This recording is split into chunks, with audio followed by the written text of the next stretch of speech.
Soya sauce recipe. Soya sauce রেসিপিটি দেখে নিন খুব সহজভাবে।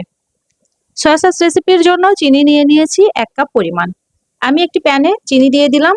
চিনিটা ক্যারামেল করে নিব। চিনিটা ফার্স্টেই নাড়া যাবে না, যখন ক্যারামেল হতে শুরু করবে ঠিক সেই সময় থেকে চিনি নেড়েচেড়ে ক্যারামেল তৈরি করতে হবে। চিনিটাকে পোড়ানো যাবে না, অল্প আঁচে আলতোভাবে নেড়েচেড়ে ক্যারামেল তৈরি করে নিতে হবে। আর চিনির এই ক্যারামেলটা একটু ডার্ক কালার করে নিতে হবে। দেখতেই পাচ্ছেন বেশ ১০ থেকে প্রায় ১৫ মিনিট ধরে আমি ক্যারামেল তৈরি করে নিলাম। যখন এরকম ডার্ক কালার হয়ে আসবে তখন আমি দিয়ে দিলাম ১ কাপ পানি।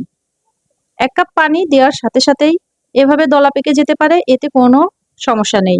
ভালো করে নেড়েচেড়ে দিলেই হয়ে যাবে। এখন দিয়ে দিলাম 1/4 চামচ করে টেস্টিং সল্ট আর লবণ। এছাড়াও দিয়ে দিলাম ১.৫ টেবিল চামচ পরিমাণ ভিনেগার।